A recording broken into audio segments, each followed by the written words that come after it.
Canal 2 Televisión e Imago Mundi presentan La Ciencia en Casa. Este programa llega a sus hogares gracias al financiamiento del Fondo de Fomento de Medios de Comunicación Social del Gobierno de Chile y del Consejo Regional. ¿Qué tal? Una semana más con este ciclo de programas científicos de la ciencia en casa a través de Canal 2 de San Antonio, donde siempre estamos conversando con investigadores e investigadoras de la Facultad de Ciencias de la Universidad de Chile. En esta oportunidad nos toca conversar con la doctora Magdalena Sangüesa Toá, quien es académica e investigadora del Departamento de Biología de la Facultad de Ciencias de la Universidad de Chile.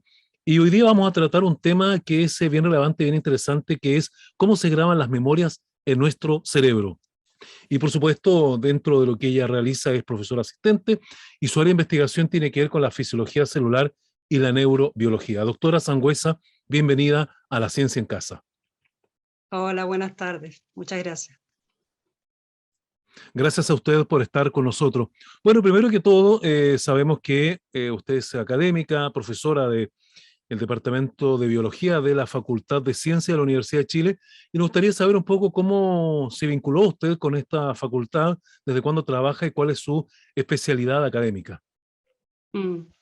Sí, bueno, es un poco no tradicional mi formación, en el sentido de que yo originalmente no estudié biología. Realmente hice una carrera en un principio de pregrado en otra disciplina científica, que es la física. Y por lo tanto tuve un periplo, digamos, que me llevó desde una licenciatura en física con una tesis en física teórica, una cosa bastante teórica, matemática. Trabajé un tiempo en física y posteriormente estuve trabajando en el extranjero y me fui dando cuenta de que quisiera hacer o acercarme a un tema que fuese más cercano, ¿no?, a las personas, y particularmente empecé a interesarme mucho en el funcionamiento del cerebro. Y fue así como comencé, ya de vuelta en Chile, a hacer un viraje hacia tomar cursos de fisiología, cursos de neurobiología, y finalmente yo, que estaba acá ya cursando un doctorado en física en la misma Facultad de Ciencias, o sea, ya hay un vínculo con la Facultad de Ciencias hace bastante tiempo, comencé a tomar estos cursos en el área de biología y me fui trasladando hasta finalmente eh, realizar un doctorado multidisciplinario, diría yo, ¿ya? Porque tanto incluyó mi formación, todos los cursos básicos del doctorado en física, básicos en el sentido de obligatorio, como una serie de cursos en biología, neurobiología, fisiología, ¿ya? Entonces es híbrida, digamos, mi formación. No soy del todo bióloga en el sentido más global, sino que es una especialidad en la neurobiología con una base física, matemática detrás. Y bueno, y soy académica con una primera, digamos, contratación a partir del año 2003, pero entonces me fui a Estados Unidos a realizar un postdoctorado en el área justamente de mecanismos celulares de memoria, y estuve 2 años allá y ya de vuelta he sido académica de la Facultad de Ciencias, particularmente el Departamento de Biología. Bueno, su primera experiencia en el tema de la investigación de la ciencia fue la física. ¿Por qué razón decidió estudiar física y después seguir con lo que es la biología? ¿Qué motivaciones o hay en lo personal para tomar esas decisiones? Bueno, yo creo que cuando yo entré a estudiar física, primero que nada, cuando yo estaba en el cuarto medio tenía muchos intereses diversos, desde la literatura, la historia, la física, la biología.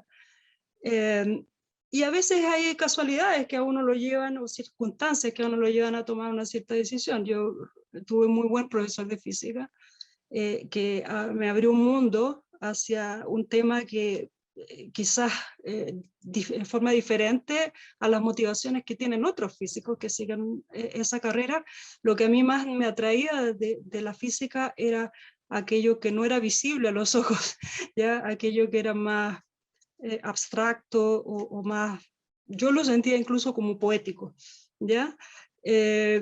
Y fue por eso, digamos, que esencialmente entré a estudiar física. Y como le comenté, después ya en una fase de formación en el extranjero me tocó una situación bastante particular, porque yo fui con la intención de hacer un doctorado en física teórica a la Academia de Ciencias de la entonces Unión Soviética, en Rusia, en Moscú.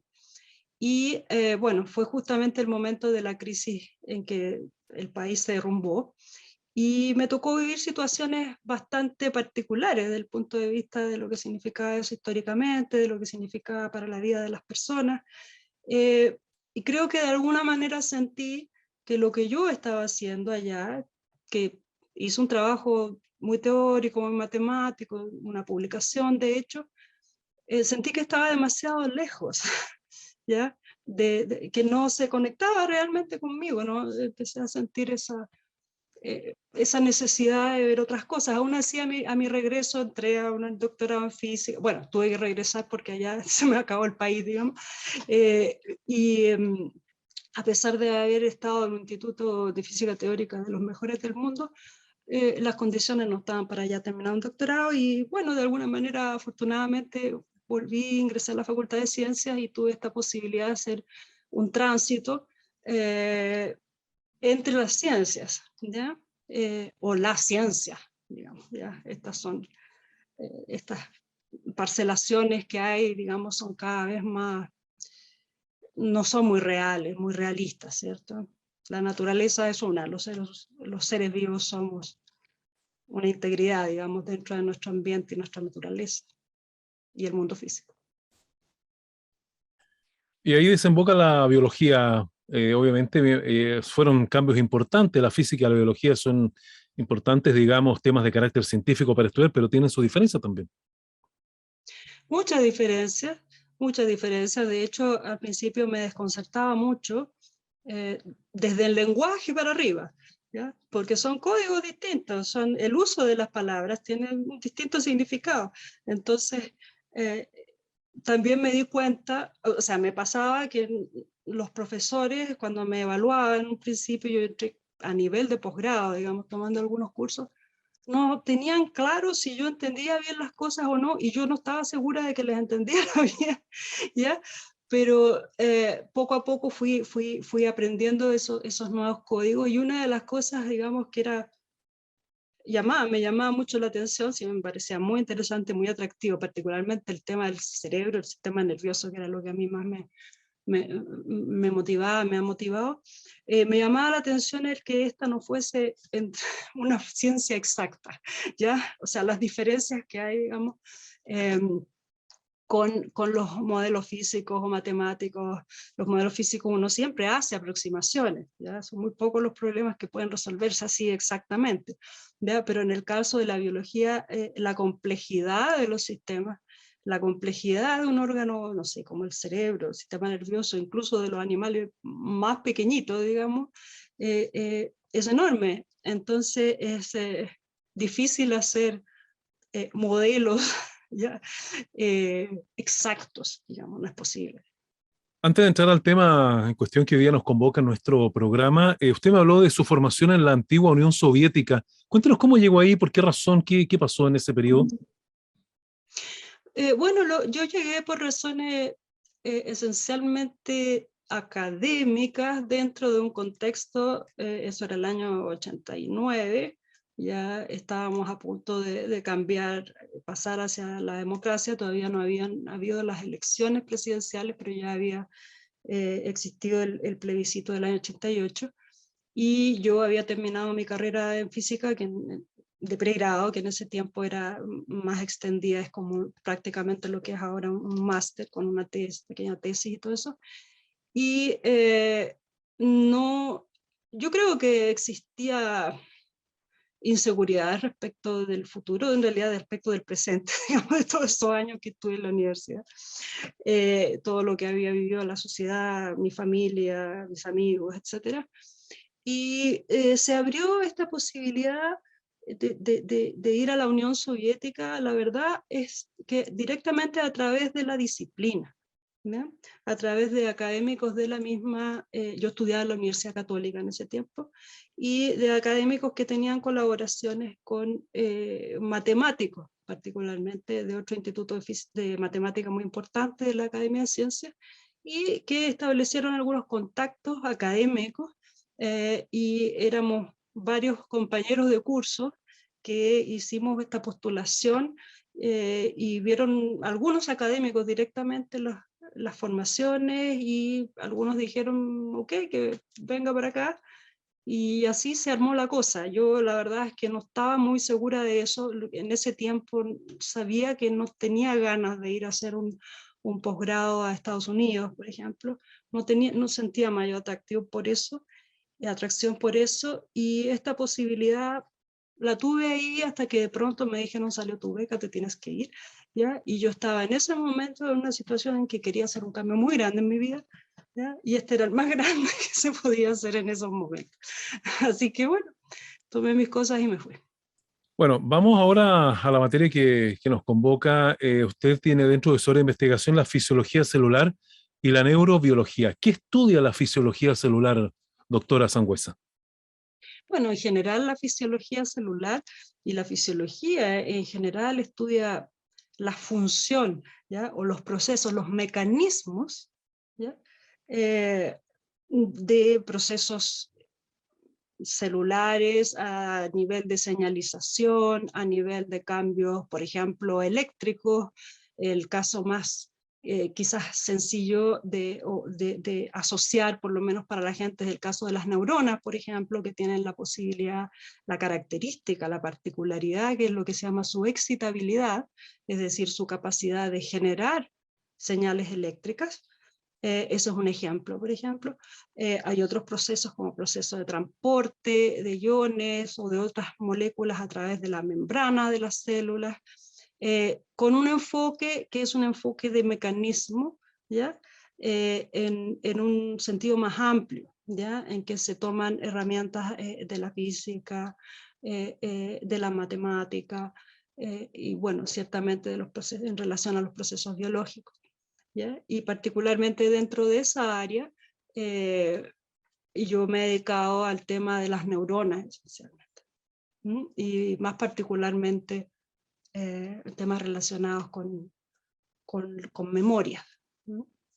Y la otra área que nos mencionaba también era la neurobiología. También le pregunto, ¿qué estudia la neurobiología?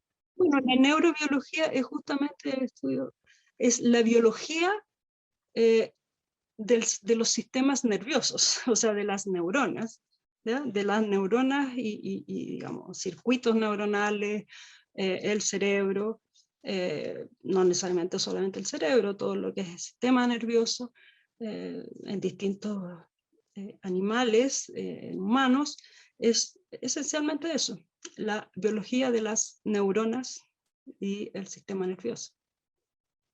Bueno, doctora Sangüesa, hoy día el tema tiene que ver cómo se graba la memoria en nuestro cerebro. Primero que todo, me gustaría que partiéramos por el concepto, qué es lo que es la memoria en sí, desde el punto de vista que estamos apuntando hoy día. Claro, por supuesto, incluso si hablamos del punto de vista biológico, uno podría hacer muchas definiciones distintas de memoria, ¿cierto? O sea, uno podría hablar una memoria de alguna manera en términos muy generales o abstractos, es una huella, ¿cierto? Una traza, algo que queda posteriormente a un cierto hecho, a una cierta situación, un cambio que es prolongado, que se mantiene, ¿no? Y eso entonces uno podría decir una molécula que tiene determinados cambios estructurales y funcionales, por ejemplo, uno podría decir tiene una memoria, ¿no? Obviamente que el interés, digamos, y hacia dónde va, o la motivación de lo que yo hago y lo que mucha gente, por supuesto, le intriga, es el tema de qué son nuestras memorias, ¿cierto? Como individuos. Existe en ese sentido muchos tipos de memorias. Generalmente uno piensa en las memorias como aquella de una situación, de un evento, de recordar las visitas a la casa de los abuelos los días domingos, de comprensión de conceptos, el aprendizaje, etcétera, de las cosas que nosotros manejamos de acuerdo, en forma consciente o de acuerdo a nuestra voluntad. Pero también hay otras formas de memoria, como por ejemplo las destrezas motoras, ¿ya? La capacidad bueno, de caminar, de andar en bicicleta, de escribir, el hablar, bueno, que es más que motor, digamos.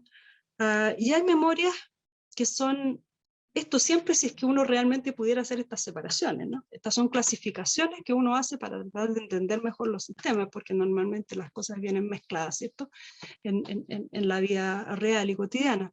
Pero, por ejemplo, también existen memorias del tipo emocional, es decir, en que hay una asociación o hay un entorno, hay un contexto que tiene un valor emocional para el individuo.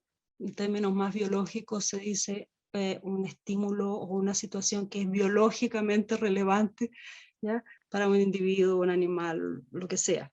Y a veces se hace esta separación, entre otras cosas, porque se ha observado que existen distintas estructuras en el cerebro, regiones en el cerebro que tienen cierto grado de especialización en relación a distintos tipos de memoria.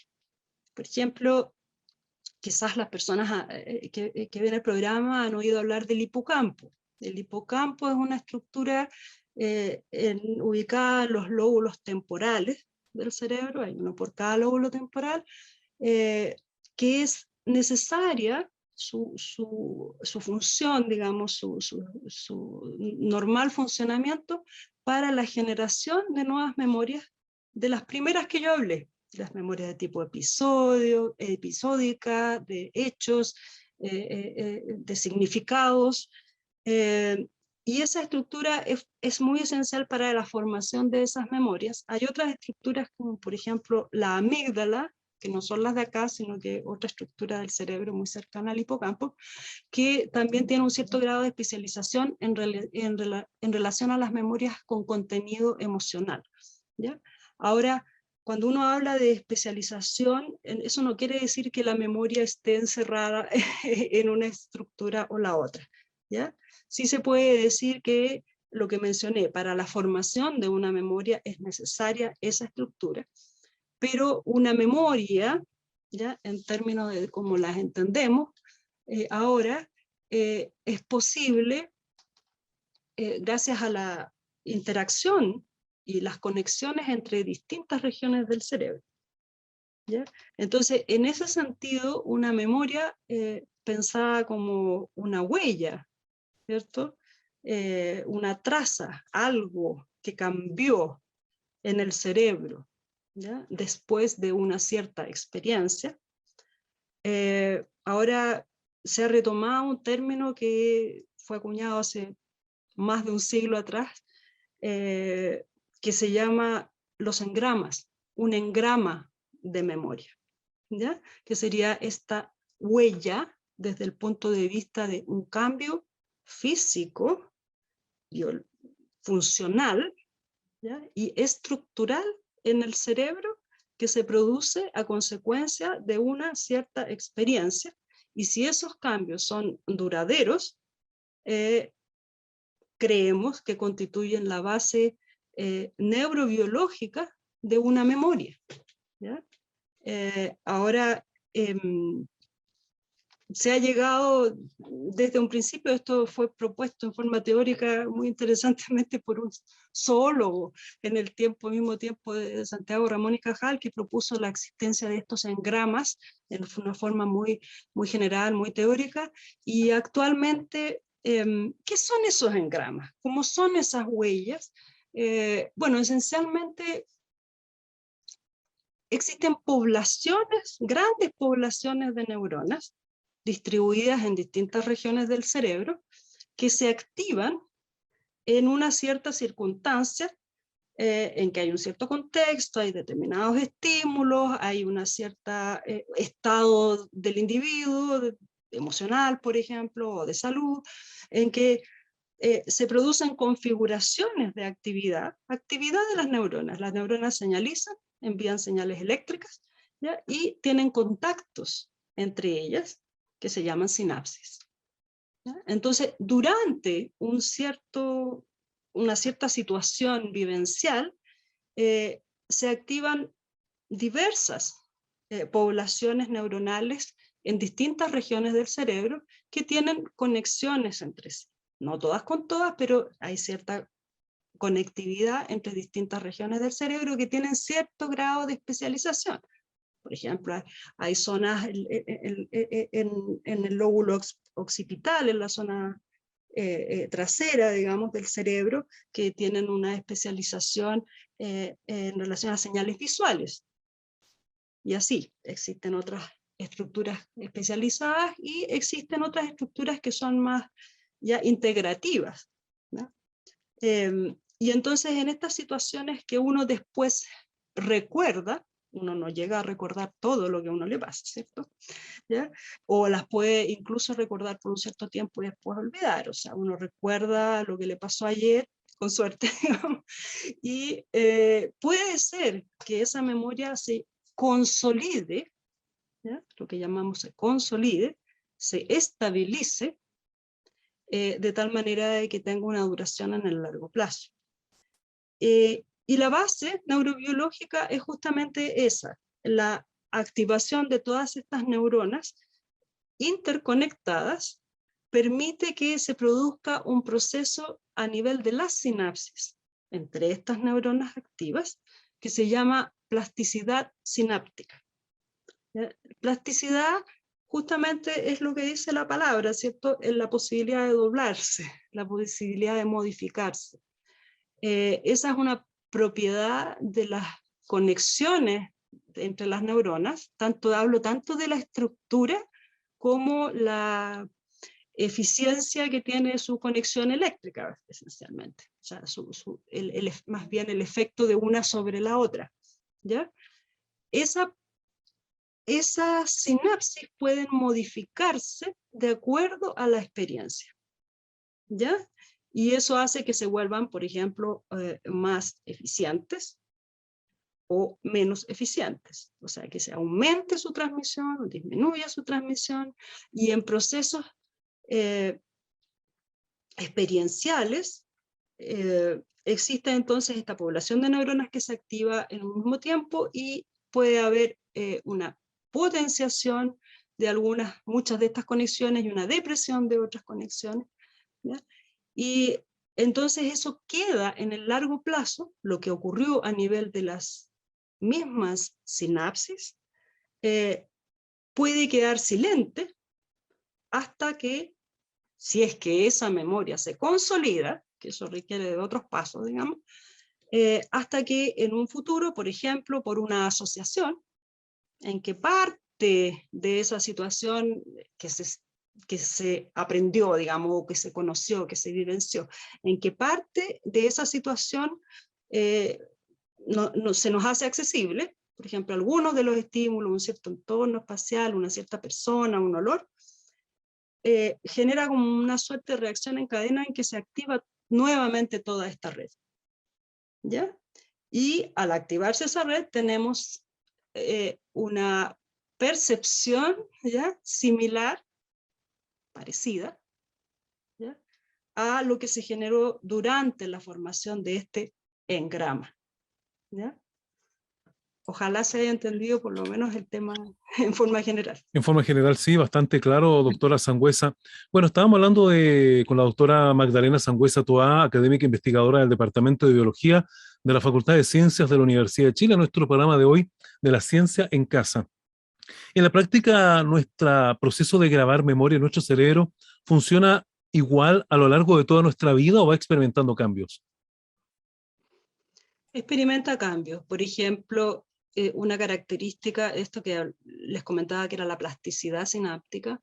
La plasticidad sináptica en general en los individuos de distintas especies es especialmente, particularmente alta, sobre todo en lo que se refiere a los sistemas sensoriales, a cómo percibimos el entorno, es muy alta en las primeras etapas de la vida, ¿ya? ¿Cuánto tiempo, cuántos años? Bueno, depende de la especie, depende del tipo de sentido, de la visión, etc.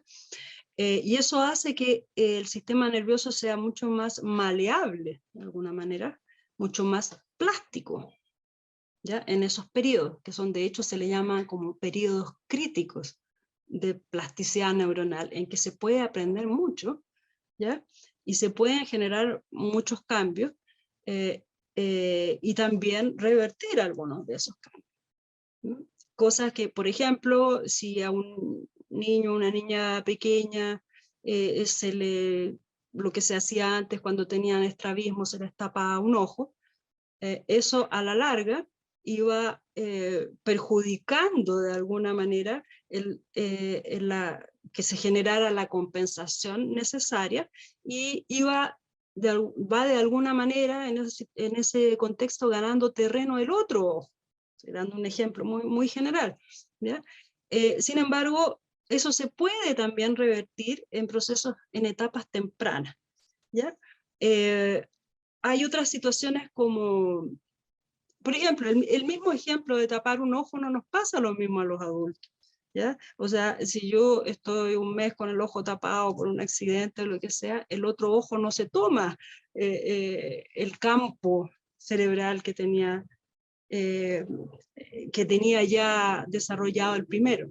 Entonces, eso tiene que ver con que es menos, entonces, modificable, ¿cierto? El cerebro por su propia actividad, fíjense que es la propia actividad de las neuronas, el hecho de que esté tapado, esas vías neuronales tienen menos actividad,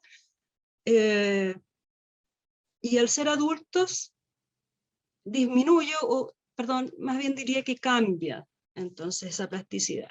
Ya, sin embargo, la conservamos afortunadamente, y mucho. ¿Y qué proceso o qué factores son los que van, por ejemplo, deteriorando el hecho de que la memoria se pueda ir grabando, o las cosas de la memoria pueden ir grabándose en nuestro cerebro? Cosa que ocurre cuando van pasando los años, por ejemplo, en que se acrecienta la falta de memoria y los olvidos son más frecuentes. Claro, ahora si usted se fija, y bueno, todos conocemos por experiencia, bueno, propia o de personas conocidas, que se va haciendo con los años más difícil el recordar los eventos que ocurrieron hace poco, eventos recientes, ¿cierto? Incluso las personas que comienzan a desarrollar un Alzheimer, lo primero que se altera en cuanto a procesos de memoria es el recuerdo de lo que, de lo que hizo el día de ayer, y hasta llega, digamos, a una situación en que la persona está hablando y ya no recuerda lo que dijo hace un par de minutos y puede volver a repetirlo. Sin embargo, es interesante notar, y muchos lo habremos vivido en una situación así, que la persona puede recordar muy bien eventos remotos de su vida, ¿ya? De cuando era chico, que como salía a elevar volantines con el papá, por decir algo, ¿ya? Y esas cosas, incluso personas, por ejemplo, del ámbito académico, pueden dar una charla muy especializada, a pesar de que si tú les preguntas, no tienen claro qué día es hoy, ¿ya? Y eso tiene que ver con justamente cuáles son las estructuras del cerebro que se dañan en las primeras etapas de esas enfermedades. Y particularmente entre ellas está esta estructura que les decía, que era el hipocampo, que era necesaria para la formación de memorias estables en el tiempo, ¿ya? Y memorias de ese tipo justamente. Ahora, las memorias antiguas, efectivamente, en algún momento requirieron de ese hipocampo funcional, pero con el tiempo se consolidaron, ¿ya? En el sentido de que pasaron a formar una huella más estable, o basarse en una huella más estable, que se encuentra más deslocalizada en el cerebro, ¿ya? o que incluye otras regiones del cerebro, de tal manera que puede hacerse independiente del hipocampo, ¿ya? Como una observación que llevó, de las primeras observaciones en personas que llevó a darse cuenta de esto, es el caso de una persona, un paciente epiléptico, que tenía una epilepsia muy agresiva, y que para salvarle la vida se le extirpó el hipocampo y algunas regiones aledañas, y efectivamente lo salvaron de la epilepsia. Y esa persona, si bien continuó teniendo las mismas capacidades motoras, sabía perfectamente su nombre, dónde había nacido, toda su historia, tenía los conceptos claros, no era capaz de formar nuevas memorias de larga duración, ¿no? De tal manera que para esas memorias más antiguas, esa huella o eso que permanece en estos circuitos de neuronas está más distribuido en el cerebro, y pensamos que es fundamental en eso las zonas de la corteza, zonas más externas del cerebro. Doctora, ¿y en qué incide, por ejemplo, que algunos recuerdos quedan para siempre en nuestra memoria y otros desaparecen? ¿Cuáles son los factores que intervienen para que exista esa diferencia? Porque lo lógico sería que pudiésemos recordar todo, a lo mejor, ¿no es cierto? No sé si sería lo lógico, yo creo que quizás nos habríamos extinguido si fuese así. Efectivamente, yo diría que afortunadamente no recordamos todo, aunque han habido algunos casos bien impresionantes por ahí, gente que tiene una memoria absolutamente fuera de lo común. Un factor que es muy importante para la grabación, o sea, es decir, para que se forme una memoria en el largo plazo y que se consolide con el tiempo, o sea, que uno no olvide, es, por ejemplo, el valor emocional que puede tener una cierta situación, ¿ya? Yo generalmente a mis alumnos en clases les comento en relación a un evento como por ejemplo el terremoto del 2010, ¿ya? Entonces les digo, todos ustedes recuerdan cómo fue ese día, qué estaban haciendo. Aparte del evento mismo, digamos, del terremoto, todos recuerdan si antes estaban viendo tele, qué es lo que vieron, tienen incluso imágenes muy claras, ¿ya? Y entonces ese es un factor que hace más fuerte, puede hacer más fuerte las memorias. Ahora, somos más complejos, digamos, no es tan simple el mecanismo, la explicación. También podría ser una situación emocionalmente tan fuerte que se constituya en una memoria traumática que podría llegar a no ser consciente, ¿no? Pero está y en ciertas situaciones influye y podría llegar a salir. Ese es un componente que es muy importante, la relevancia que tiene una cierta situación.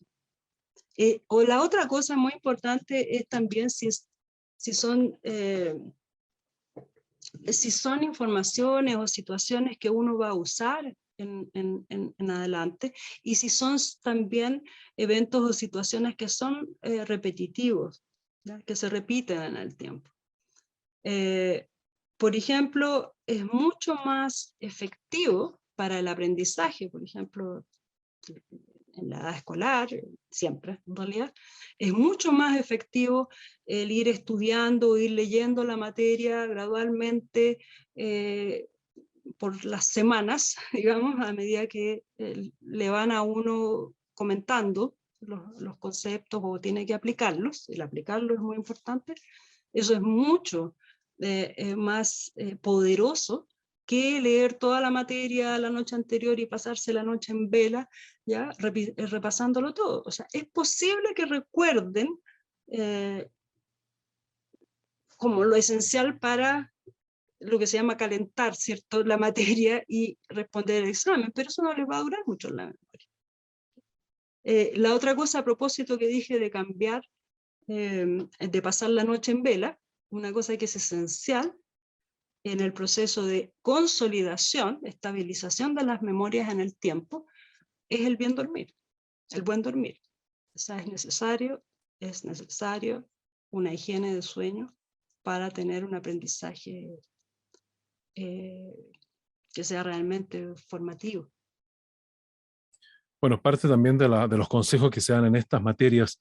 Bueno, doctora, estamos prácticamente en nuestro tiempo del programa. Sin embargo, como este programa se llama La Ciencia en Casa y queremos que esto pueda tener una aplicación útil, sobre todo para quienes nos ven a esta hora, ¿qué consejo le daría usted, por ejemplo, a quienes nos ven de cómo mejorar la memoria, cómo mantenerla, cómo estar constantemente preocupado de la buena salud de nuestra mente y nuestro cerebro? Bueno, yo diría que lo primero, y eso tiene varias, digamos, patitas, digamos, pero lo más general que yo diría y que es difícil en nuestra sociedad actualmente es evitar el estrés, ¿ya? El estrés innecesario, ¿ya? Porque más allá de lo que hay cierto nivel, digamos, o cierto límite que uno no puede controlar, pero sí puede intentar manejar internamente ese estrés de tal manera de que no provoque demasiado daño. El estrés provoca daño a todo nivel y por supuesto en la formación de memorias, en el aprendizaje.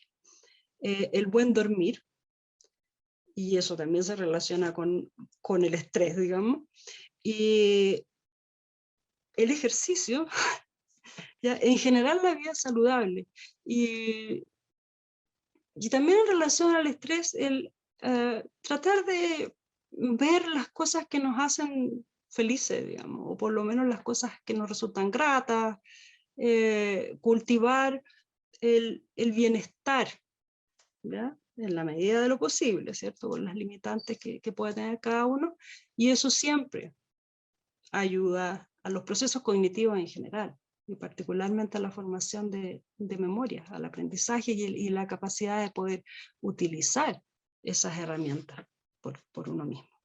Así es. Bien, doctora Sangüesa, le queremos agradecer el hecho que haya participado con nosotros hoy día acá en el programa La Ciencia en Casa de Canal 2 de San Antonio, por supuesto muy agradecido. Y no sé si quisiese usted agregar algo al final como conclusión de todo lo que hemos conversado, que no lo hubiese preguntado, que usted quiera puntualizar en este momento. No sé, quizás decirle a los jóvenes y quizás no tan jóvenes que se interesan en estos temas científicos en general, que hay muchas maneras de hacerse una formación, ¿ya? Que no solamente existen los canales regulares, y lo hablo desde mi humilde experiencia, digamos. Estudié una cosa y ahora trabajo en otra para la que me sirve mucho lo que yo estudié, ¿ya? En cuanto a la forma de razonar, de análisis, qué sé yo, pero no es para nada en la vía regular, entre comillas, de hacer las cosas. O sea, el ver el mundo, la sociedad, el universo, los seres humanos en forma integral, ¿ya? Y darse la posibilidad de conocer, ¿ya? No encasillarse. Muchas veces cuando uno sale de la enseñanza media, estoy hablando del caso de que alguien quiera seguir una carrera universitaria, obviamente que no conoce, ¿ya? Realmente aquello que uno dice, uy, me gustaría estudiar psicología, por ejemplo, ¿cierto? Entonces, que no se cierren a que haya cierta flexibilidad en que ellos puedan hacer su propio camino, ¿ya? De acuerdo a sus intereses y a sus reales capacidades y sus posibilidades de desarrollo para uno propio, para uno mismo y para su entorno. Bien, doctora, le agradecemos que haya estado con nosotros en esta semana. Bueno, muchas gracias. Gracias a usted. Bien, de esta manera hemos conversado con la doctora Magdalena Sangüesa Toá, académica e investigadora del Departamento de Biología de la Facultad de Ciencias de la Universidad de Chile, hoy día hablando de cómo se graban las memorias en nuestro cerebro en esta edición de La Ciencia en Casa. Agradecemos su sintonía y ya nos encontramos la próxima semana en un espacio similar. Hasta entonces. Canal 2 Televisión e Imago Mundi presentaron La Ciencia en Casa. Este programa llega a sus hogares gracias al financiamiento del Fondo de Fomento de Medios de Comunicación Social del Gobierno de Chile y del Consejo Regional